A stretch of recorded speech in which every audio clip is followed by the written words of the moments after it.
los egos de yo soy HR y entonces yo quiero implementar estas mejores prácticas, pero eso cuando no se lee o no se alinea a las necesidades del negocio, realmente no es algo que genera valor. Uno de los grandes errores que cometemos muchos profesionales de recursos humanos es hacer lo que creemos que es la mejor práctica o lo que le funciona a una empresa me va a funcionar a mí y ponerle al equipo de recursos humanos una mentalidad bien diferente de mirar hacia el negocio, hacia la creación de valor, hacia realmente todo lo que no sume hacia el negocio, hacia los objetivos organizacionales.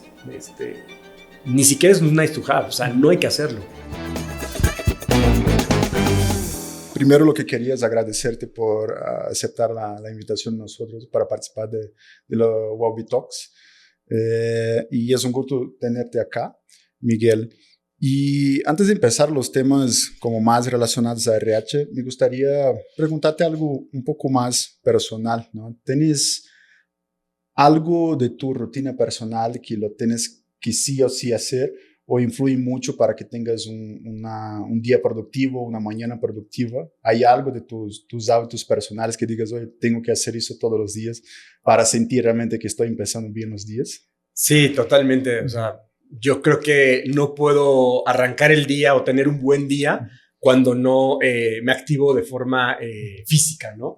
Es decir, todos los días hago ejercicio, llevo una rutina, llevo un entrenamiento, me encanta el ciclismo, sí. hago grandes fondos, he hecho por ahí un triatlón, correr también, aunque por temas ahí de repente no lo hago tanto como quisiera, pero definitivamente ese moverte, ese sentirte vivo todos los días, me activa y eso es lo que me da ese boost como para no solamente arrancar, sino para tener. Soy una persona súper diurna y obviamente la energía, como sabes, va bajando. En la tarde. En la tarde ya no funciono tanto.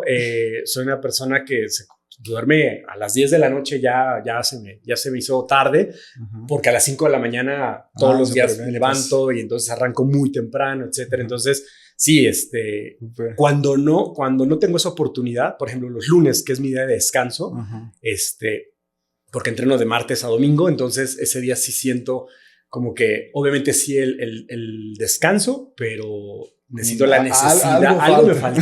Sí. Y es muy interesante lo que dices porque yo hace 3 años era muy sedentario. Yo tengo un hermano gemelo, entonces él es muy activo. Por lo opuesto. Él trabaja en el Ergesto en Brasil, ¿no? Okay.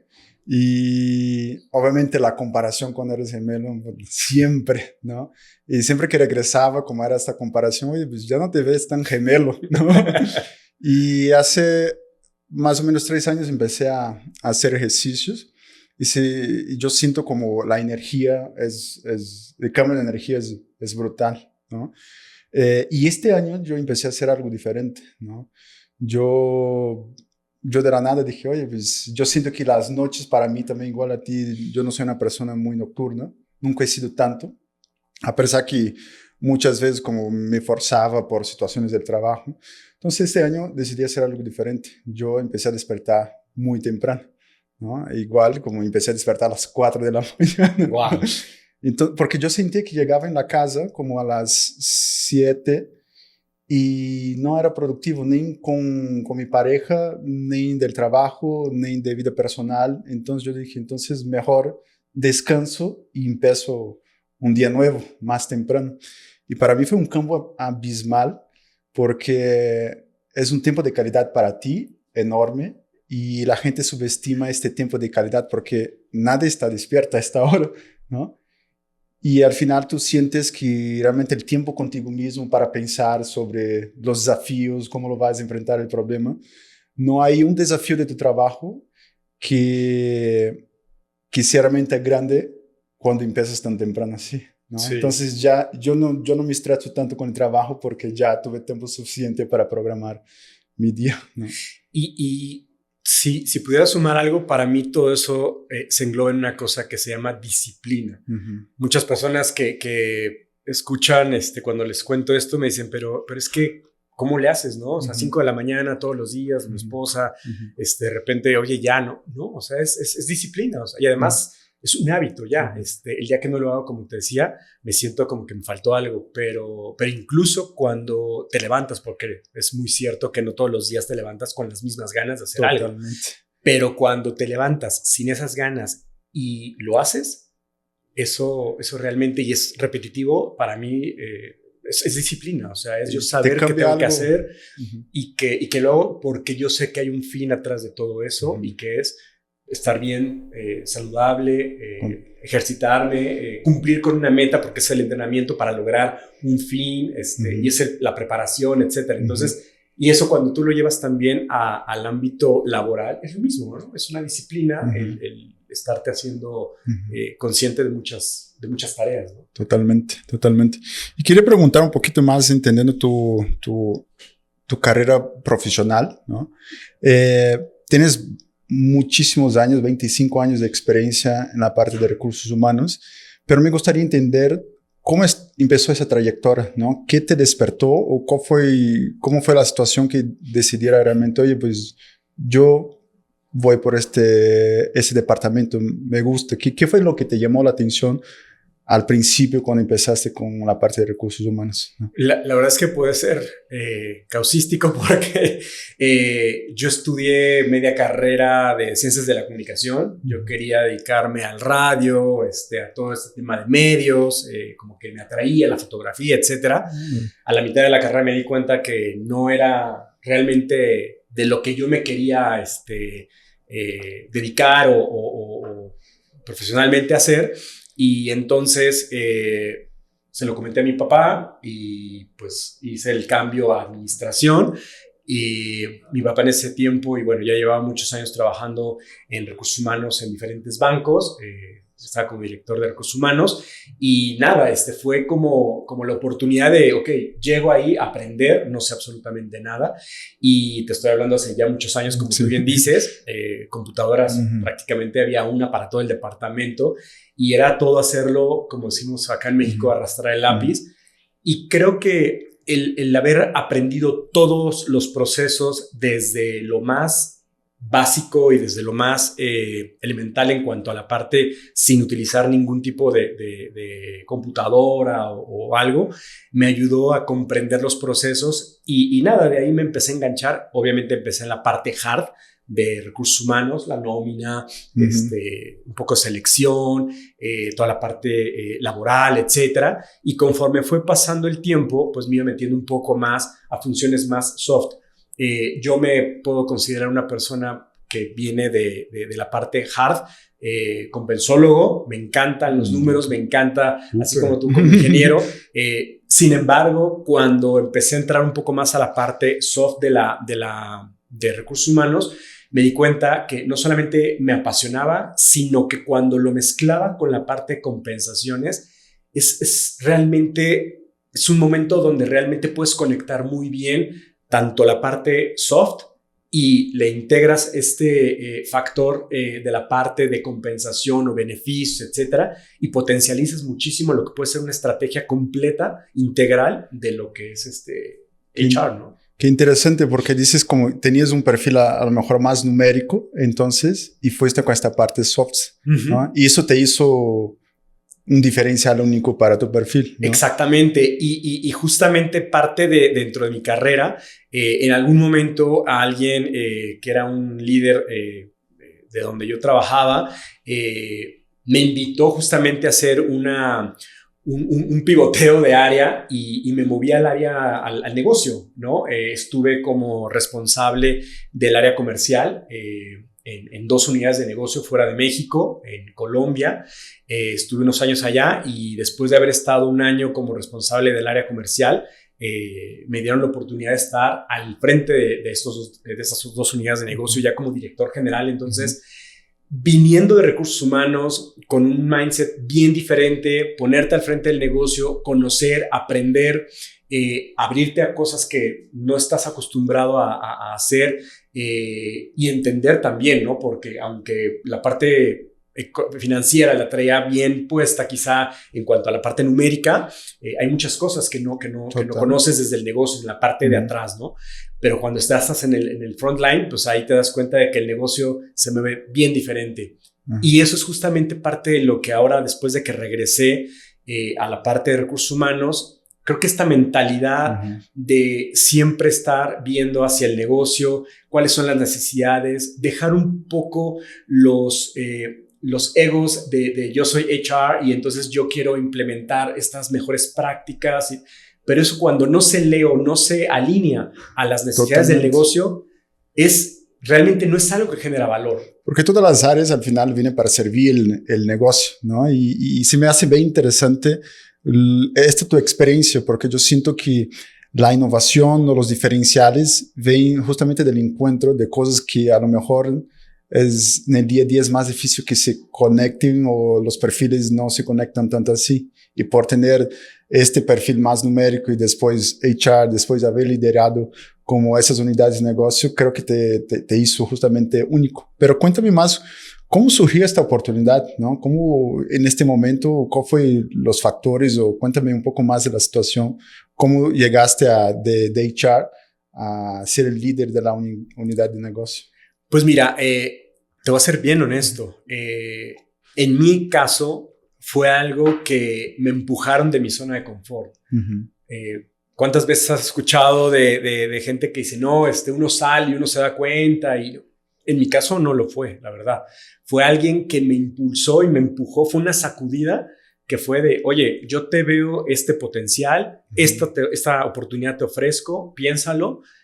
Familiarmente lo hablé con mi esposa, con mis hijos, porque además ese año fue vivir solo en un país diferente y la verdad es que ir y venir durante un año fue complicado familiarmente, pero yo sabía que esto pues, al final estaba apostando a algo que venía más para adelante, ¿no? Yo no sabía todavía qué venía, pero yo sabía que lo que me iba a enriquecer esa oportunidad o ese momento era invaluable. ¿Qué fue? Pues siempre he estado muy cerca del negocio, ¿no? En todas mis oportunidades. Como HR Business Partner estuve también como parte del área comercial, luego en la parte de supply chain, en la parte de calidad, logística, etcétera. Pero siempre muy cercano a la gente, siempre muy cercano al negocio, ¿no? No solamente estando como back office, ¿no? O como área de soporte que le llaman, ¿no? Malamente le dicen a recursos humanos, ¿no? Entonces, quizá a lo mejor esa parte, estando muy cerca de los líderes, este líder vio en mí esa capacidad, esa habilidad y me dijo, oye, hazlo. Y la verdad es que fue difícil tomar la decisión, pero una vez que la tomé, fue como de bajada, ¿no? Ya sabes, porque yo sabía que todo lo que estaba aprendiendo era, dame más, quiero más, y era sabiendo que no solamente yo le estaba aportando algo a ese equipo nuevo, sino ellos me estaban dando mucho más del doble, ¿no? Y es esto que te iba a preguntar, como de tus habilidades de recursos humanos, ¿qué usaste para tomar esta oportunidad que te surgió? Y después, porque seguiste después con RH, sí. Después como de esta experiencia de liderar como unidades de negocio, ¿qué te llevaste para seguir liderando temas de recursos humanos y otras empresas, ¿no?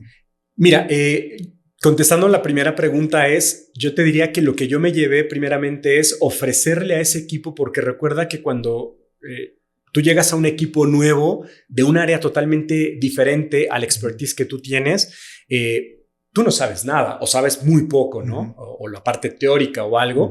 En mi caso fue desnudarme, ser súper honesto y decir, yo vengo a aprender, no tengo yo absolutamente nada de experiencia en lo que ustedes sí son. A mí me reportaba un director comercial, un director de marketing, una directora de ventas. Ellos anteriormente le reportaban al director general, pero me ponen a mí y yo les digo, yo vengo aquí a aprender y si bien ustedes me van a enseñar toda esta parte comercial, yo sí les puedo aportar mucho esta parte de habilidades de liderazgo. Entonces, esa era mi contribución, ¿no? Ese trade-off de decir, ok, ¿qué me estás ofreciendo tú? ¿Qué te ofrezco yo? y clarísimo, porque las expectativas eran muy claras. Para ellos no iban a esperar de mí que yo les trajera una estrategia comercial de marketing o de ventas, etcétera. Eso lo fui aprendiendo. Ellos me estaban dando esa clase o esa maestría. Sin embargo, lo que me tocaba a mí era ofrecer y poner al servicio de ellos toda mi experiencia para ellos ser mejores líderes, ¿no? Entonces, eso la verdad es que funcionó muy bien, se compaginó y fue un rotundo éxito. Fue por eso que quizá después, bueno, ya me dan la oportunidad de ser el director general. Y no cambié mucho la fórmula, ¿sabes? Porque creo que en ese sentido yo sabía que tenía un equipo que me reportaba de la cadena de negocio, la parte de logística, la parte de supply, la parte de finanzas, la parte de marketing, la parte de ventas. Y yo prácticamente confiaba en que ellos fueran los mejores en cada uno de sus roles, ¿no? Y a mí me tocaba simplemente el ser un facilitador del negocio hacia ellos, ¿no? O sea, abrir las puertas, ser el que quita las piedras para irles allanando el camino, ¿no? Entonces, creo que esa fue una fórmula que funcionó. Y después, cuando regreso a recursos humanos, pues que te llevas, ¿no? De esta experiencia. Totalmente, me llevo esa experiencia y trato de bajarlo a mi equipo cuando llego después de haber pasado por esa experiencia y ponerle al equipo de recursos humanos una mentalidad bien diferente de mirar hacia el negocio, hacia la creación de valor, hacia realmente todo lo que no sume hacia el negocio, hacia los objetivos organizacionales. Ni siquiera es un nice to have, o sea, no hay que hacerlo. En este mundo creo que tan voraz y tan rápido, hay que saber y hay que priorizar. Y lo que no genera valor, pues mejor dejarlo a un lado y enfocarte en lo que sí el negocio requiere y genera mucho mayor.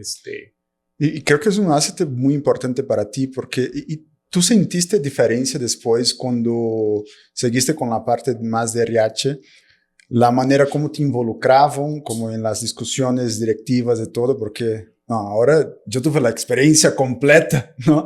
Y eres donde debe de ser el RH como mucho más estratégico. Y no solamente tener esta visión, pero tuviste la práctica realmente de ejecutar una empresa. Entonces, ¿tuvo diferencia también cómo te relacionaba con los demás pares en las otras oportunidades más adelante que tuviste? Definitivamente. Te puedo contar que antes de esa experiencia, el rol era un poco más pasivo, escuchar, aprender, sí aportar alguna opinión en función de lo que se estuviera hablando o qué impacto tenía lo que se estaba hablando para la parte de recursos humanos, en gente, etcétera. Entonces ahí sí puedes participar, pero la parte de negocio, de números, la parte de las estrategias comerciales, etcétera, pues ahí más bien escuchas, ¿no?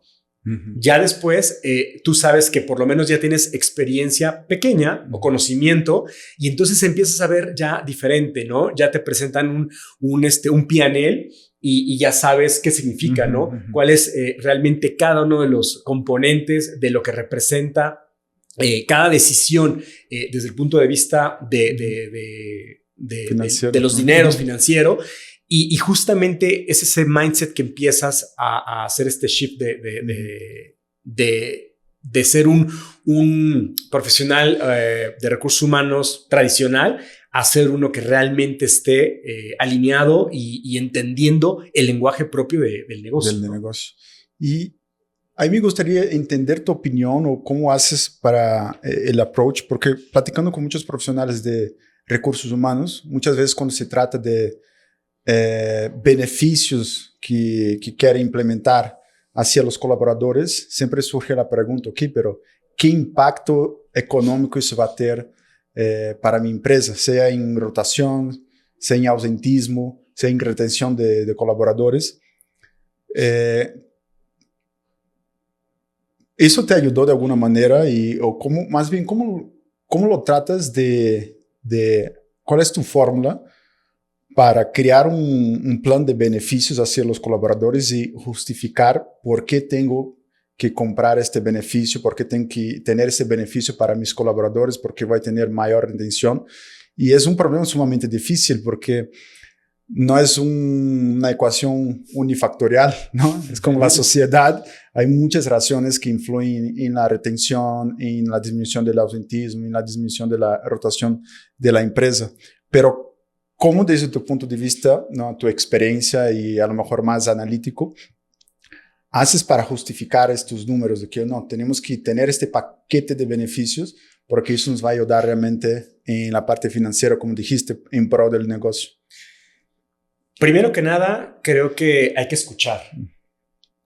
Uno de los grandes errores que cometemos muchos profesionales de recursos humanos es hacer lo que creemos que es la mejor práctica o lo que le funciona a una empresa me va a funcionar a mí.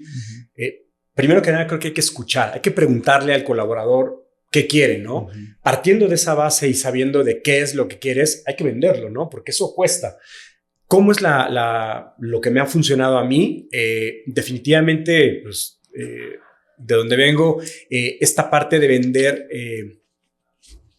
un proyecto o una iniciativa se construye a través de un caso de negocio y este business case, pues obviamente tiene que traer muy bien fundamentado cuáles son los indicadores y cuál es el ROI, cuál es el retorno de la inversión de cada peso que le va a poner la compañía, cómo se va a regresar eso hacia el negocio. Y te puedo decir que van muy ligados dependiendo de los indicadores, pero tú mencionaste algunos, ¿no? Temas de rotación, ausentismo. Uno de los puntos que nosotros trabajamos mucho fue qué tanto impacta en términos de bienestar el hecho de que si la gente está mejor cuidada, eso impacta directamente en tu prima de riesgo, por ejemplo, ¿no? Eso tú sabes que para el Seguro Social es, bueno, nos cobran año con año dependiendo de cuál es la siniestralidad, etcétera. O sea, tiene un impacto directo. La siniestralidad que ocurre en los gastos médicos, o sea, si tú tienes una siniestralidad alta por el uso recurrente dentro de la póliza de gastos médicos, el año que sigue va a subir. Ahora, si tú la reduces con un plan preventivo, entonces le estás dando realmente ese beneficio hacia la empresa. Entonces, todos estos análisis, la verdad es que se dicen fáciles, pero creo que hay que meterle un poquito de análisis o mucho análisis. Aunque no te voy a mentir, hay muchas cosas que quedan muy subjetivas, ¿no? De decir, bueno, ¿y qué pasará esto? Bueno, pues tampoco tengo una bola de cristal. Totalmente. Pero en la medida que tú le puedas poner mucho más análisis a cada uno de estos, de estas estrategias o estas iniciativas, creo que lo haces mucho más objetivo y cuando tú lo presentas a un comité que finalmente son los que van a invertir o van a permitir la inversión de ese OPEX, pues al final los tienes que convencer, ¿no? De que eso va a traer un retorno. Entonces, eso es como me ha funcionado, ¿no? Yo, ahora escuchando, yo hago una analogía con mi parte que es más marketing, porque yo siento que yo soy ingeniero, entonces como empecé en la parte de marketing, fue mucho más un marketing de performance, inversión en Meta Ads, inversión en Google Ads, y para mí se hizo muy fácil, ¿no? Pero llega un momento de la carrera que tienes que empezar a ver la marca como un todo. Entonces, ¿cómo justifica que vas a invertir en la marca? ¿Cómo lo va a tener retorno? No lo puedes tener como una ecuación de que metes tanto, regresa tanto. Claro. No, infelizmente no es así, yo imagino que es un problema muy parecido. Pero a partir del momento que puedes tratar de correlacionar algunos de los factores, oye, cuánto yo invierto va a tener un impacto, no sé exactamente en la venta final, pero en este indicador intermedio, tú empiezas y cuentas la estrategia general, tú empiezas a decir, no, esta persona realmente está mirando un plan que le importa la venta final, pero es imposible medir realmente el impacto 100%, pero sí le importa realmente el impacto que esto va a generar. Entonces, te da argumentos, aunque no 100% finales, para poder decir, oye, pues, si invierte en branding porque va a tener un impacto en la venta al final, ¿no? Totalmente. Y dijiste que uno de los pasos es tratar de escuchar a los colaboradores para entender qué beneficios darles. En tu experiencia, ¿cuáles son los beneficios más importantes para los colaboradores, ¿no? Y ¿qué beneficios tú puedes relacionar más con métricas de la empresa, como reducción de ausentismo, retención de los colaboradores, ¿no? ¿Cuáles son los beneficios que más le importan a los colaboradores realmente? Mira, sería un error generalizar. Yo te puedo decir que mucho depende de las generaciones. O sea, lo que alguien como yo, con 52 años, deseo o necesito, es diferente de lo que tú tienes a tus 30 y medios, o alguien que recién está llegando a la empresa. Entonces, yo creo que esta nueva parte de la personalización de los beneficios es realmente el escuchar a la gente, segmentar, y en función de esa segmentación, tú poder ofrecer mejores beneficios. Definitivamente, cada generación va a estar buscando acorde a sus necesidades. El otro día estaba en una charla y alguien decía que cada vez más escuchan a los jóvenes principalmente temas como: quiero seguros para mis mascotas, ¿no? Órale. Si eso me lo preguntas a mí, yo te diría, ahora ya no tengo mascota, pero si algunos años yo te diría, probablemente, pero no es mi prioridad, ¿no? Para mí mi prioridad es el tener un plan de salud estable, completo, integral para mi familia, ¿no? Cosa que para alguien más, o un plan de pensión, un plan de retiro, que yo digo, oye, yo estoy más cerca de eso que alguien que está saliendo de la universidad y que está llegando a la compañía. Entonces, yo creo que tiene que ver mucho con la personalización definitivamente y la flexibilización.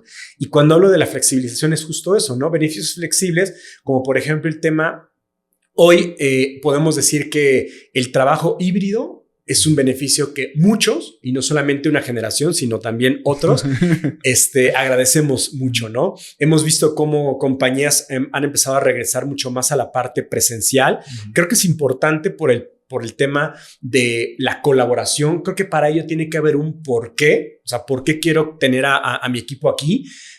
Porque al final el beneficio que tiene el hecho de que trabajen desde casa es enorme, ¿no? El ser flexibles, el no ser tan rígidos en cuanto a los tiempos, el permitir que, dependiendo de estas necesidades y cumpliendo, claro, unos objetivos de la compañía, pues se tengan que hacer.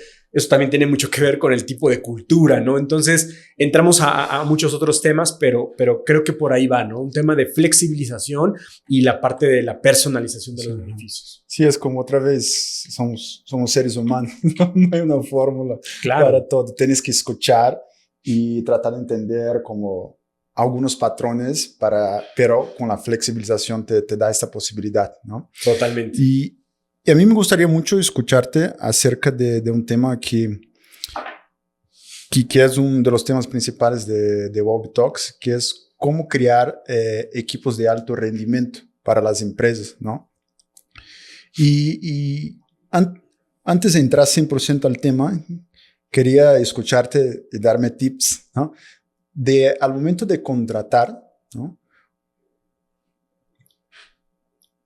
¿Qué cosas tienes que fijarte en la entrevista para realmente contratar los top talents? ¿Cómo identifica en la entrevista, en el proceso de recruiting, los top talents? ¿Y cómo haces para identificar eso durante la entrevista? Porque muchas veces es un periodo muy corto, pero es sumamente importante. Una contratación mal hecha te puede dar muchos problemas, ¿no? Entonces, en toda tu experiencia, ¿qué pudiste ver de que, oye, pues esos son los rasgos que tienen las personas de alto performance? Mira, tuve un jefe hace muchos años que me enseñó que cuando hiciera una entrevista y fuera a contratar a alguien, no lo entrevistara en función, o lo evaluara en función de la posición que iba a cubrir, sino que siempre pensara hacia arriba, hacia futuro. ¿Dónde vería yo esa persona? Finalmente es potencial. O sea, ¿cómo puedes identificar ese potencial? En una entrevista, yo te puedo decir que, por lo menos en mi caso, no tengo una bola de cristal, ni tampoco es en 1 hora, 40 minutos o el tiempo que le quieras dedicar. Es difícil, pero pero las preguntas, hablando mucho del tema de competencias, o sea, no el cuéntame qué hiciste, sino el cómo lo hiciste. Y las preguntas tú las vas haciendo cada vez más, más hacia el fondo donde tú quieres llegar. Te empiezas a dar cuenta del pensamiento analítico, crítico que tiene la persona, ¿no? Y entonces empiezas ya con los años, empiezas a conectar los puntos y decir, ok, esta persona sí tiene el potencial, no solamente para cubrir la posición en la que lo quiero, sino una hacia adelante. Entonces, no porque esté listo, porque por supuesto que no, pero sí con ese potencial de decir, ok, esta persona sí tiene esa madera, ¿no? Como decimos, para crecer, desarrollarse y ser un mucho mejor candidato para en un futuro, ¿no? Entonces, eso es lo que yo he hecho y te digo, yo siempre pienso no en la posición en la que lo estoy entrevistando, sino cómo lo vería hacia adelante. Esa persona, o también otra cosa es, cómo me imagino a esa persona trabajando en una sala de reuniones. O sea, si yo lo pusiera en una sala, por ejemplo, para mi equipo, siempre pienso en, ok, ¿cómo se vería esta persona trabajando en una sala donde yo tengo a mi equipo? ¿Cómo podría colaborar con A, con B, con C? Porque los jugadores en tu equipo son diversos. Entonces, ¿cómo se vería? Entonces, haciéndome yo esas preguntas, observando y obviamente preguntando de esa forma, es como a mí me ha resultado, ¿no? Nada es infalible. Por supuesto que siempre va a haber contrataciones que no son las deseables, pero te puedo decir que en la mayoría de las veces sí lo ha sido. Y está muy interesante porque al final también ya una vez me dijo un jefe que era justamente del otro lado, como colaborador, tienes que preguntarte también, oye, en esa situación, ¿qué mi jefe haría? ¿No? Claro.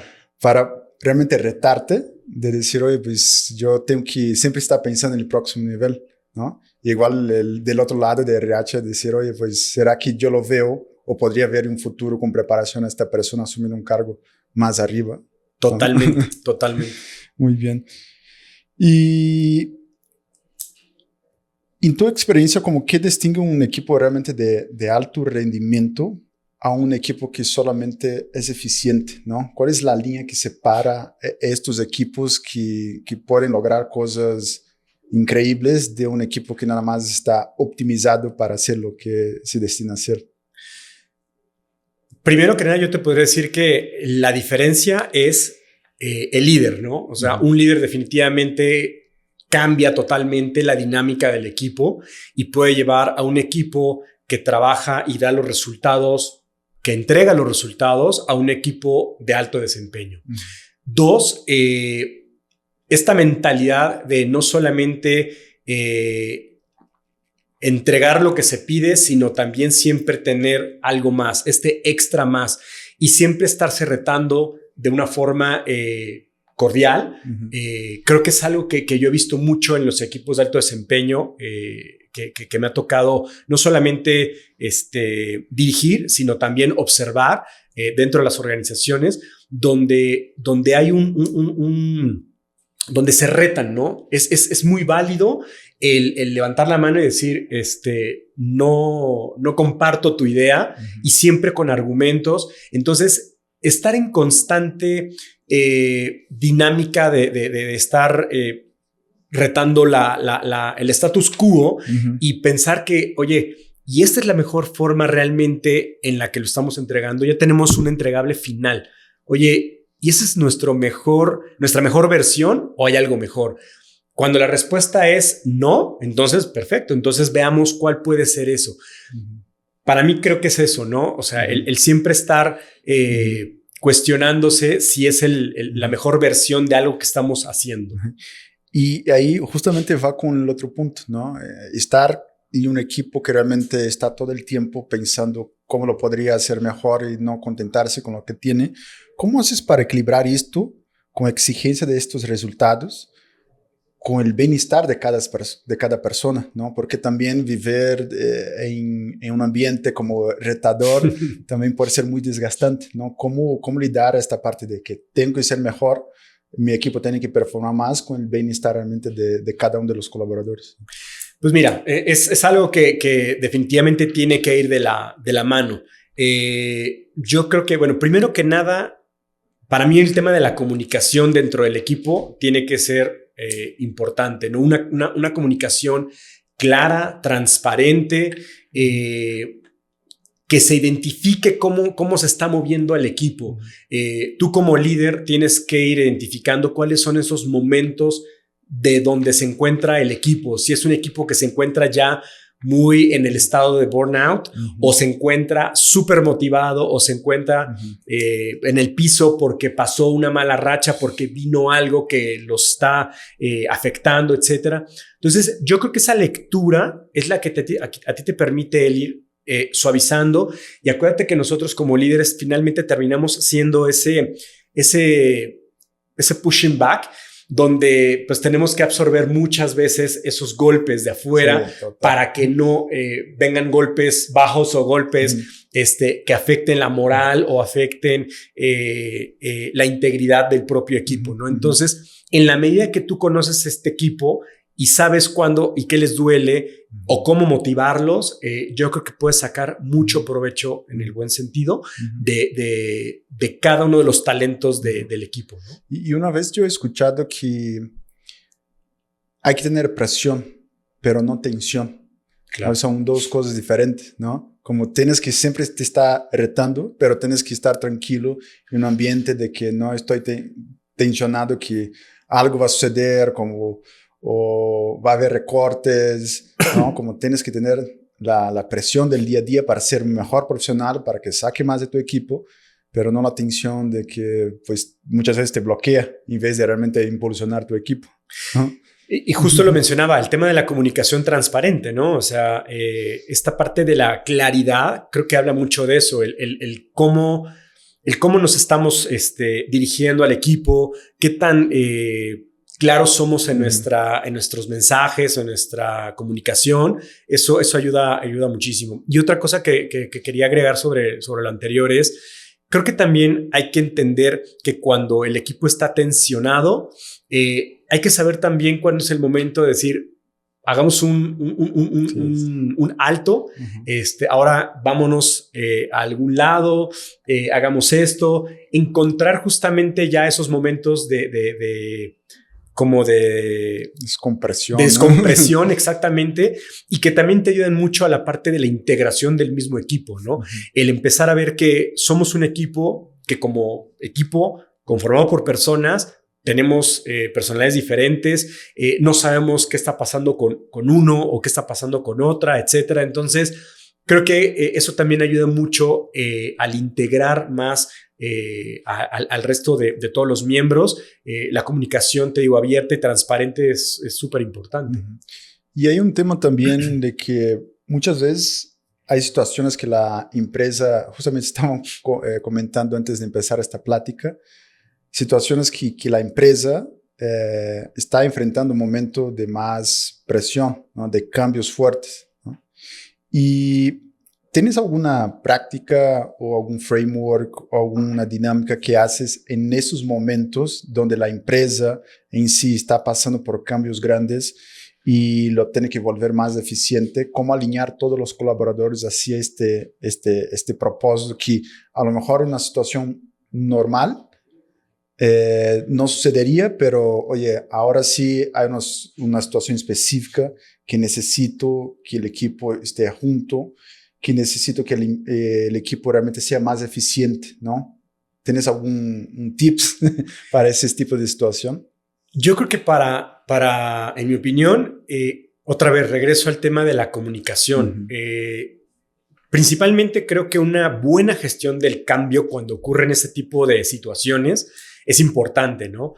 El medir, el ser ese termómetro, en dónde está la gente, cómo se siente, en qué mood está. Eso ayuda muchísimo. Definitivamente, cuando y hoy más que nunca las organizaciones están pasando por momentos complicados, financieramente, operativamente, de resultados, etcétera, y que muchas veces han obligado a hacer ciertos y tomar decisiones difíciles, ¿no? De sacar a su personal, etcétera. Eso ocurre, eso es normal. O sea, eso, vamos, nadie lo va a quitar. Lo que sí podemos hacer es cómo podemos prevenir y cómo podemos acompañar. Pero para mí el tema de la comunicación, regresaba al punto, es qué tan transparentes somos con la situación que se está viviendo. ¿Cómo hago para que el equipo completo, la organización, sea consciente de hoy que estamos viviendo? Te voy a hacer un ejemplo, una analogía con la familia. Si la familia está pasando por un mal momento, ¿por qué ocultarle a los hijos que está pasando por un mal momento y entonces hay que reducir los gastos? ¿No? Ya no podemos ir a comer 2 veces a la semana a un restaurante, sino solamente vamos a ir una vez. O antes íbamos de vacaciones a tal parte, ahora tenemos que recortar. O sea, en la medida que tú puedas ser transparente y claro con esa situación en la organización, la gente, la verdad es que te das cuenta de lo grandioso que puede llegar a ser, ¿no? Solamente con esta dificultad que está pasando. Exacto. O sea, compárteme qué es lo que está pasando, pero cuando yo no sé y todo es una caja negra, no te puedo ayudar. No te puedo ayudar porque yo estoy asumiendo que estamos muy bien en el negocio, que todo va viento en popa, etcétera, pero en realidad hay una situación y solamente hay un grupo de personas de la organización que lo sabe, el resto no lo sabe. Pero cuando esto lo comunicas y creas planes integrales donde la gente sepa, acompañado de un proceso de cambio, yo creo que la gente lo agradece. A ver, en ningún momento va a ser una buena noticia el saber que la organización está pasando por malos momentos o momentos difíciles, pero creo que cuando tú los acompañas de esta manera, creo que el golpe puede ser menos fuerte.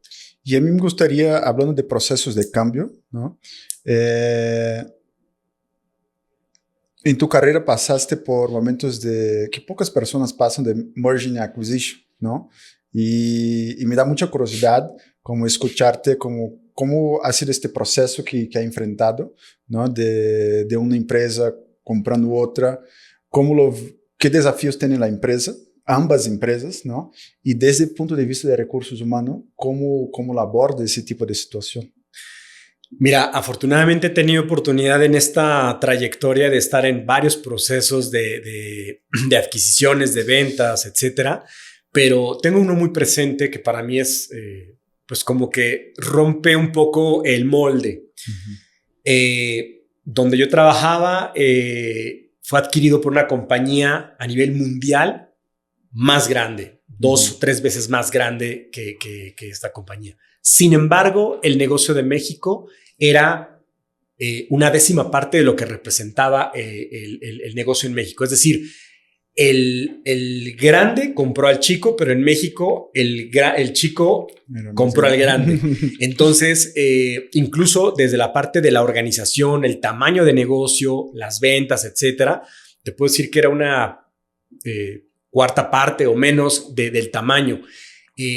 Pero lo que sabíamos nosotros, yo venía de la parte que fue adquirida, es decir, nosotros éramos la compañía grande en México, pero cuando ocurrió eso, lo primero que tenemos que hacer es entender que a nivel global teníamos que adaptarnos a una nueva forma de trabajar, una nueva cultura. Eso fue complicado, se trabajaron muchos escenarios, pero creo que lo importante siempre fue el trabajar de una forma alineada con la contraparte, con el otro equipo de HR. Afortunadamente a mí me tocó liderar esa parte aquí en México. La que era en ese momento mi directora se encontraba de incapacidad, entonces a mí me tocó tomar algunas ciertas, algunas las riendas de la parte del proceso de adquisición. Pero definitivamente la integración fue muy buena, mucho proceso de cambio, mucha comunicación con la gente, explicarle casi uno a uno lo que iba a pasar. Afortunadamente no fue, déjame lo pongo en estos términos, tan sangrienta, porque en realidad la compañía aquí en México se estaba haciendo mucho más grande de como era en la compañía que estaba adquiriendo, pero creo que mucho tiene que ver con esta parte de de la comunicación, de cómo lo haces, la integración y la buena disponibilidad de las dos cabezas, ¿no? En ese sentido, pues el top management tiene que saber que, bueno, pues en algún momento va a tener que hay un overlap de roles, y entonces sí, en algún momento pues van a empezar a decantarse, ¿no? De un lado o del otro, entonces por ese lado. También me ha tocado, ya más estando recientemente en compañías donde compras a compañías más pequeñas, y definitivamente una de las cosas que aprendí es no querer culturizar de un momento a otro al negocio que estás adquiriendo. Creo que un grande error muchas compañías que hacen es querer casi conquistar desde el punto de vista cultural y decir, ya llegó, somos los que estamos comprando y a partir de mañana esto tiene que ser así. Creo que es un error importante. O sea, creo que tiene que haber un proceso.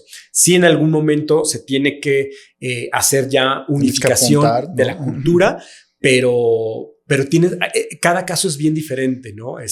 Y tienes que entender la modalidad o el esquema de trabajo de la otra compañía, porque hay muchas compañías que, por ejemplo, hoy, hablando de una startup que es adquirida por un corporativo ya más robusto, más grande, pues obviamente todo este monstruo que está comprando esta compañía, que es súper ágil, que tiene muchas prácticas que a lo mejor la otra compañía lo único que hace es alentiza o lo hace más lento, perdón, el proceso de cualquier cosa.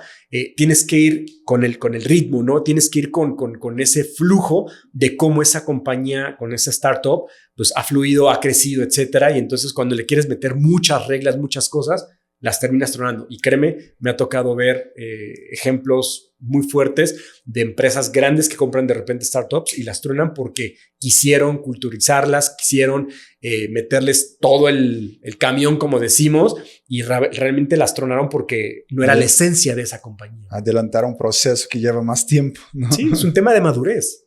Entonces va poco a poco. Totalmente. Y un otro gran tema que ha sido discusión en los Web Talks, justamente la parte de tecnología, ¿no? Me gustaría entender cómo desde tu punto de vista, como el capital humano y recursos humanos, hace para implementar la parte de tecnología, pero al mismo tiempo sin deshumanizar también la empresa, ¿no?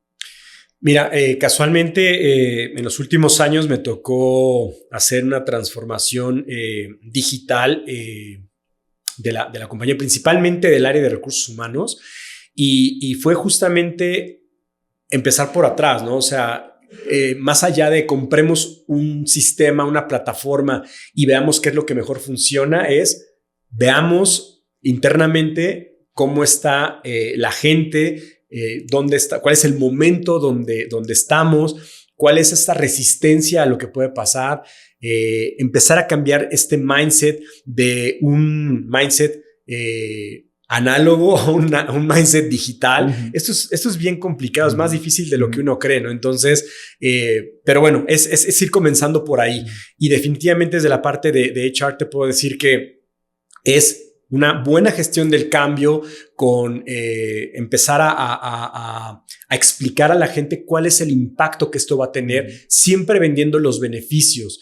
Sabemos que va a entrar una duda de qué va a pasar con mi trabajo, esto me va a reemplazar, etcétera. Entonces, creo en la medida también en la que se explica claramente de cuál es el rol, qué expectativas se tiene, cuáles son los beneficios.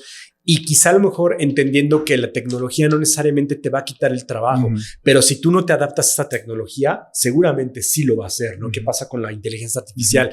Entonces, más bien empezar a construir una base y una estrategia de upskilling o de reskilling en cuanto a las nuevas capacidades que se requieren, ¿no? Entonces, ya no vamos a operar de una forma tradicional, ahora vamos a operar ya con un sistema automatizado. Muchas de los procesos manuales o tácticos u operativos terminan siendo digitalizados o automatizados.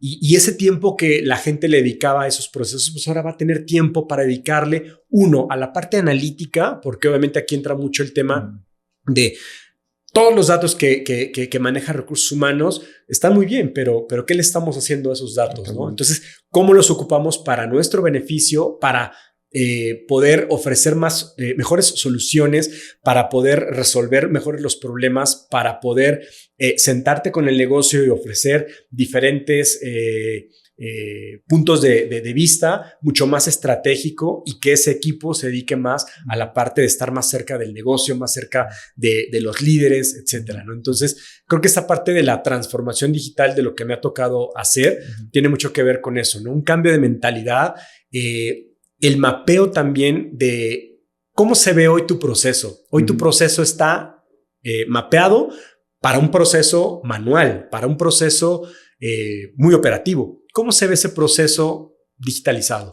Cambia seguramente, ¿no? Entonces, algo que también me tocó es integrar metodologías ágiles a esos procesos. Ok, ¿cómo se vería, por ejemplo, el proceso de atracción de talento visto desde un proceso más ágil? Te puedo decir que un proceso que te puede durar 15, 20, 30 días en un proceso tradicional, ¿cómo se vería en un proceso mucho más ágil? Metiéndole tecnología, metiéndole ya todos estos ATS que están ligados y que se hablan con inteligencia artificial. Mapeado, te digo, justamente todos estos momentos más de quitar todo lo que no suma o no genera valor y convertirlo a algo mucho más ágil, ¿no? Entonces eso es interesante. Y justamente me gustaría entender si tienes ejemplos que nos puede compartir acerca de un cambio de proceso, una digitalización de un proceso, uso de tecnología en tus procesos de recursos humanos. ¿No podría contar cómo ha sido esta experiencia y qué desafíos creo que ya comentaste bastante, pero ¿qué beneficios pudiste ver después de este proceso? El que te mencionaba es un ejemplo.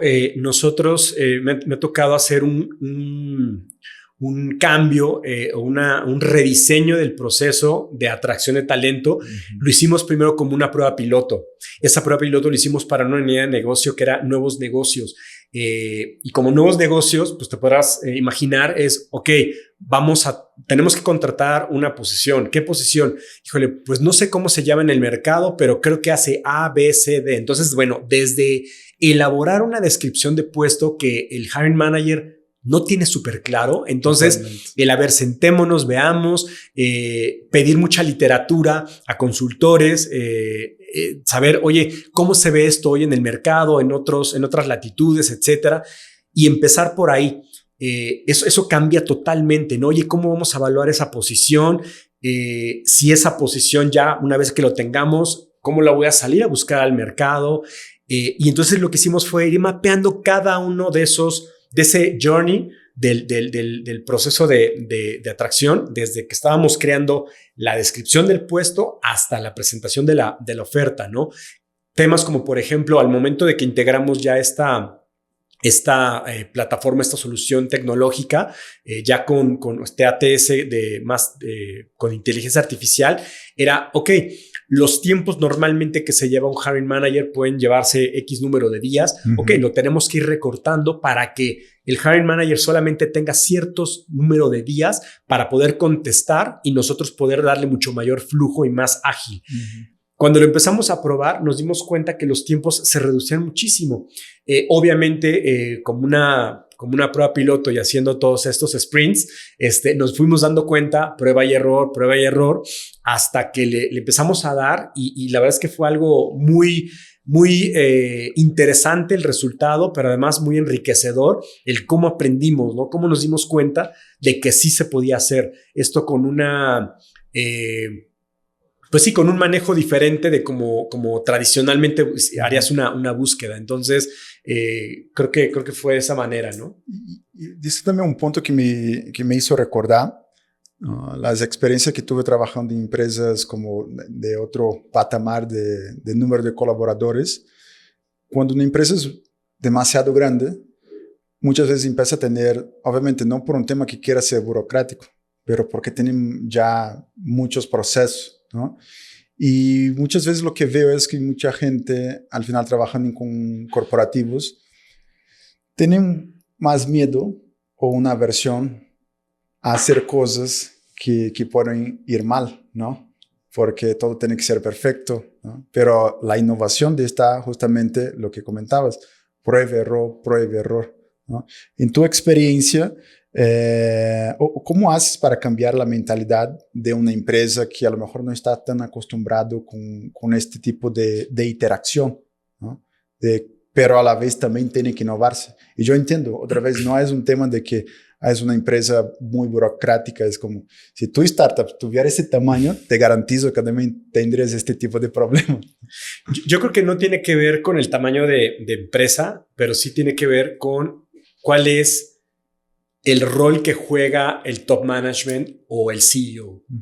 En mi experiencia última, te puedo decir que el CEO era un apasionado de la tecnología, de la innovación, súper creativo, y él impulsaba todo eso dentro de la organización. Entonces, tienes a un perfecto sponsor que te permite el ver qué opciones puedes tener, el proponer cosas, y cuando tú tienes ese patrocinio como tal, sí, pues es eso. Ahora, la pregunta era, ¿yo cómo cambio la mentalidad? Difícilmente la hubiera podido yo cambiar desde recursos humanos si no hubiera tenido o no tendrías tú el sponsorship de la alta dirección, ¿no? Uh-huh. O sea, si esto viene top down, eso es seguro.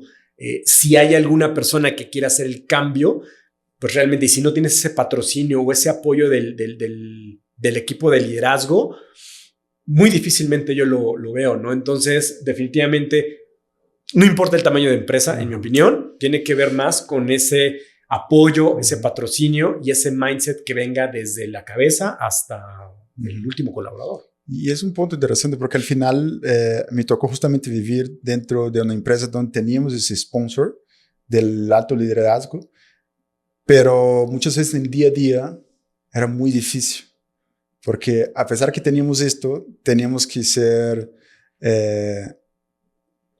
como los mala onda de que siempre que se atoraba un proceso o algo es como tengo que subir para tener la aprobación. Y eso crea algo negativo acerca de nosotros, como parece que lo queremos hacer siempre a propósito, o como hasta de punto de vista de ego y relacionamiento dentro de tus compañeros se vuelve difícil. Pero como después de tener este sponsor de alto liderazgo, ¿cómo realmente garantizas que lo bajas, ¿no? Cultura, uh-huh, definitivamente, porque yo creo que tiene que ver un tema de cultura, porque si el sponsor es el CEO o el equipo del top management, esto ya lo empiezas tú a meter ya no como, yo le digo, el sabor del mes. Uh-huh. No, esto es parte ya integral de la cultura con la que nos queremos mover, ¿no? Entonces, si tú empiezas no solamente a que sacas un comunicado o sacas, este mes vamos a hacer esto, no. O sea, esto es a partir de ya, esto va a permear en todos los niveles y a todo. Hablando un poco de la parte de la digitalización o tecnología, etcétera. Esto es, ok, culturalmente, ¿qué tanto el equipo y los equipos se empiezan a involucrar en procesos? ¿Qué tanto te voy a medir yo en los objetivos, ¿no? O sea, en tus OKRs o en tus KPIs, o sea, esa integración de la tecnología a los procesos. Entonces, cuando tú ya te empiezas ya empiezas a vivir una cultura de ese tipo, pues ya sabes que lo traes ya adentro, ¿no? Y quien no tenga esa afinidad, pues inmediatamente, pues como toda cultura, te viene expulsando, ¿no? Uh-huh. Entonces, pero definitivamente sí tiene que ser, no, el sabor del mes tiene que ser realmente algo más integral, como una cultura donde haya muchos, jugadores. Y algo de lo que a mí me ha tocado ver como una buena práctica es, tú tienes que identificar cuáles son tus líderes que quieres que te ayuden a hacer esos sponsors, que sean esos líderes, que sean embajadores de esa nueva cultura. Incluso dentro de la parte de change, ¿quiénes van a ser esos embajadores de cambio que te van a ayudar, esos agentes de cambio que te van a ayudar a ir permeando? Te cuento rápidamente también, me tocó hacer una implementación del cambio de todo lo que fue Microsoft a la ¿cómo se llama? A la suite de Google. Uh-huh. Eso lo hicimos el año pasado. Uh-huh. Y fue súper, imagínate, o sea, yo llevaba 25 años trabajando con Microsoft, y de repente del día para mañana ya no vas a tener, te vamos a dar tantos meses, etcétera, etcétera. Entonces fue un proceso bien interesante. Culturalmente fue un cambio. Muchos jóvenes, pues sí, venían con el tema de pues, Gmail y Google y toda la suite y todo lo demás. Pero había muchos otros que había una resistencia bien fuerte, ¿no? Decir, oye, ¿cómo voy a dejar mi Excel? Ya no voy a ver Word, PowerPoint. O sea, veníamos pero se construyó un equipo muy interdisciplinario, muy interesante, donde pues obviamente fuimos identificando de las diferentes áreas quiénes podrían ser estos embajadores, ¿no? Nosotros le llamamos estos early adopters, decir, a ver, vamos a trabajar con ellos de una forma piloto, ahí están, miren, les vamos a dar los accesos, pruébenlo, qué les falta, qué más información, etcétera. Y ellos mismos nos iban y nos traían información, íbamos haciendo ciertos cambios, ajustes, etcétera, acompañando con una comunicación de la mano. La verdad es que una de las cosas que nos funcionó mucho fue el construir una estrategia integral de lo que era el área de comunicación con el área de change management y siempre de la mano hablando con el área de tecnología. Esto no era una iniciativa o un proyecto ni de tecnología ni de recursos humanos, era una integral, era una iniciativa integral. Entonces, eso también tiene mucho que ver, ¿no? O sea, entonces que el negocio viera y con un sponsorship desde el top management que nos ayudaba mucho a que se viera. Cuando llegó el momento donde bajamos la cortina, ya no fue tan doloroso. Sí, evidentemente siempre hay esos bachecitos, pero la verdad es que fue como mucho más suave. Y algo que pasa con todo cambio de tecnología y empresa también lo que veo es que al final la tecnología va a ser usada por las personas. Entonces, otra vez regresamos al tema de personas, del equipo, ¿no? Eso está bastante interesante. Y para ir cerrando, hablando de tecnología, de la parte específica ahora de inteligencia artificial, ¿qué tipo de frameworks o cómo lo ha adoptado dentro de los procesos de HR, de recursos humanos, o cómo ves de tendencia de otras empresas o que has visto en el mercado? Oye, pues está sucediendo esto, tecnología, inteligencia artificial es una gran cosa y RH está usando en ese sentido, está sacando más provecho en ese sentido, ¿no? Mira, yo te puedo decir que esto llegó para quedarse y quien se suba más tarde que pronto a la ola se está perdiendo al talento que está allá afuera.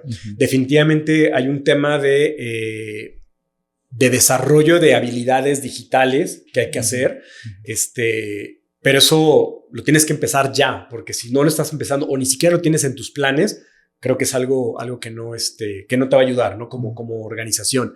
Hablando de la parte de HR, te puedo decir que hay muchas plataformas ya que hoy te ofrecen la mejora de la experiencia del colaborador, la experiencia del empleado, ¿no?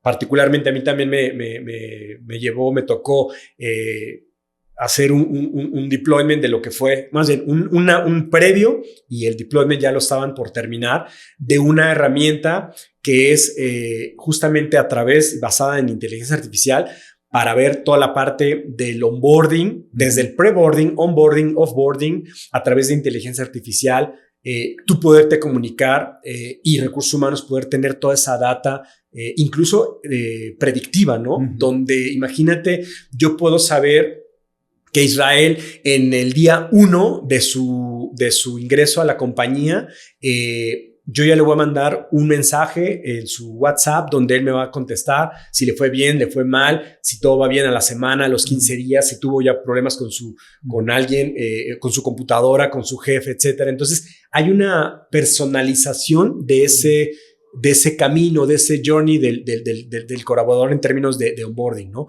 Por otro lado, esta parte de un help desk visto desde la parte de tu teléfono o de tu Meets o de tu Google Chat o lo que sea para ir viendo cómo se está dando todo este proceso, ¿no? Si yo quiero, por ejemplo, consultar mis vacaciones, los permisos, pedirle a mi jefe o solicitar una carta, etcétera, ya no es necesario que vayas a HR y con tu HR Business Partner y le digas, oye, necesito una carta, sino todo es un self-service, ¿no? O sea, de esa manera Esto hoy día ya se está haciendo. Hay muchas compañías que van muy adelantadas. Las que no lo están haciendo, como te decía, se están quedando un poco atrás.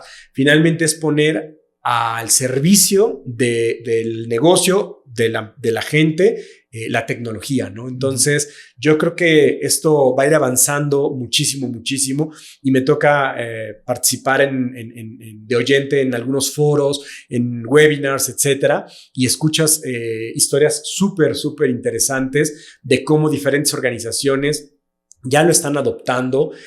Por supuesto que siempre hay un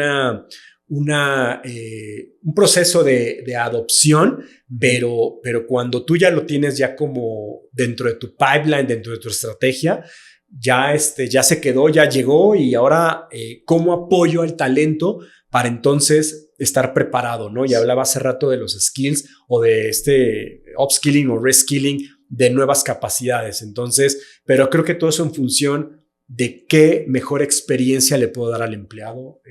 Es buenísimo. Y totalmente, y solo para ir cerrando también, yo siento que muchas veces lo que sucede es como hay un miedo de que me va a sustituir o algo en ese sentido, pero por los ejemplos que comentaste es al revés, como te voy a quitar la carga más operativa y te voy a volver mucho más estratégico, ¿no? Obviamente, si te portas como una máquina, te puedes sustituir. Si te portas más como cuál valor que voy a agregar a la empresa, ahí es algo que es mucho más difícil que suceda, ¿no? Sí, pensemos que como seres humanos, los cambios siempre van a tener una curva, ¿no? de adopción. Bueno, ¿cómo ayudo a mover a esta persona en esta curva de cambio? Yo creo que ahí HR tenemos mucho trabajo que hacer, muchísimo. El tema es acompañarlos. Habrá gente que se quiera subir a esta ola, y los que no, yo los invitaría a que no le tengan miedo, al contrario.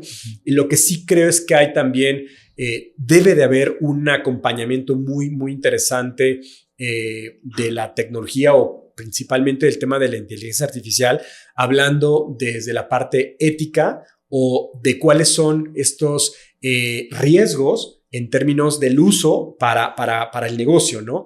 Entonces, tiene que haber muchos temas de ciberseguridad, que también escucho ahora muchísimo, porque todo esto es abrir información. Entonces, yo te puedo dar un ejemplo.